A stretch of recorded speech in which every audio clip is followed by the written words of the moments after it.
हर महादेव, हर हर महादेव। राधे राधे दोस्तों। फ्रेंड्स, आप सभी का हमारे चैनल में स्वागत है। दोस्तों, आप सभी जानते हैं कि 2025 5 सितंबर को शुक्र प्रदोष व्रत है, जो धन, संतान, सौभाग्य प्राप्ति के लिए सबसे अहम व्रत माना जाता है। शुक्रवार यानी सुख, समृद्धि, धन, सौभाग्य से भरा दिन। दोस्तों, क्योंकि ये दिन माँ लक्ष्मी को समर्पित है, ऐसे में शुक्रवार के दिन जब त्रयोदशी का संयोग बनता है तो इसे शुक्र प्रदोष व्रत कहते हैं। 5 सितंबर को शुक्र प्रदोष व्रत है। दोस्तों, माँ लक्ष्मी के अलावा इस दिन संतान, पैसा, खुशहाली की प्राप्ति के लिए प्रदोष व्रत काल में भोलेनाथ की आराधना करना उपयोगी माना जाता है। मान्यता है कि इस दिन शाम को महादेव बहुत ही प्रसन्न रहते हैं और विधि विधान से उनकी आराधना करने वालों की शीघ्र पुकार सुनते हैं। आइए जानते हैं शुक्र प्रदोष व्रत की पूजा विधि और नियम।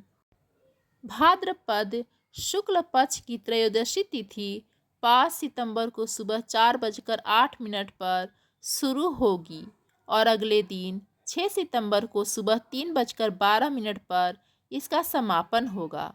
इस दिन प्रदोष काल में पूजा का मुहूर्त शाम 6:38 से लेकर 8:55 तक रहेगा। दोस्तों, चलिए आगे हम जानते हैं शुक्र प्रदोष व्रत की विधि।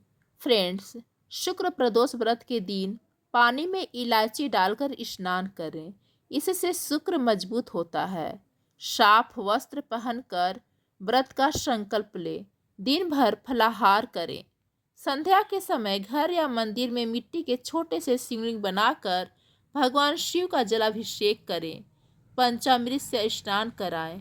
अगर ये संभव न हो तो धातु के जो घर में शिवलिंग है उनकी आराधना करें।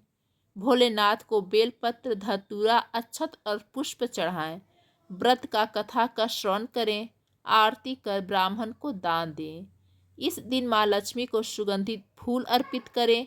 उसके बाद जो आरती की थाली है, जलता हुआ दीपक अपने पूरे घर में घुमा दें। दोस्तों, अंत में प्रसाद का वितरण करें। अब चलिए हम शुक्र प्रदोष व्रत की कथा जान लेते हैं। दोस्तों, पौराणिक कथा के अनुसार एक गांव में 3 मित्र राजकुमार, ब्राह्मण कुमार और तीसरा धनिक पुत्र रहते थे। राजकुमार और ब्राह्मण कुमार विवाहित थे। धनिक पुत्र का भी विवाह हो गया था, लेकिन गौना शेष था। एक दिन ब्राह्मण कुमार ने स्त्रियों की प्रशंसा करते हुए कहा, नारीहीन घर भूतों का डेरा होता है। धनिक पुत्र ने यह सुना तो फौरन ही अपनी पत्नी को लाने का निश्चय किया। तब धनिक पुत्र के माता पिता ने समझाया कि अभी शुक्र देवता डूबे हुए हैं, ऐसे में बहू बेटियों को उनके घर से विदा करवा लाना शुभ नहीं माना जाता। लेकिन धनिक पुत्र ने एक नहीं सुनी और ससुराल पहुंच गया। ससुराल में भी उसे मनाने की कोशिश की गई, लेकिन वो जिद पर अड़ा रहा और कन्या के माता पिता को उनकी विदाई करनी पड़ी। विदाई के बाद पति पत्नी शहर से निकले ही थे कि बैलगाड़ी का पहिया निकल गया और बैल की टांग टूट गई। दोनों को चोट लगी, लेकिन फिर भी वो चलते रहे। कुछ दूर जाने पर उनका पाला डाकुओं से पड़ा, जो उनका धन लूटकर ले गए। दोनों घर पहुँचे। वहाँ धनिक पुत्र को सांप ने डस लिया। उसके पिता ने वैद्य को बुलाया तो वैद्य ने बताया कि वो 3 दिन में मर जाएगा। जब ब्राह्मण कुमार को यह खबर मिली तो धनिक पुत्र के घर पहुंचा और उसके माता पिता को शुक्र प्रदोष व्रत करने की सलाह दी और कहा कि इसे पत्नी सहित वापस ससुराल भेज दें। उसके पिता ने ऐसा ही किया। ससुराल में उसका हालत ठीक होती गई।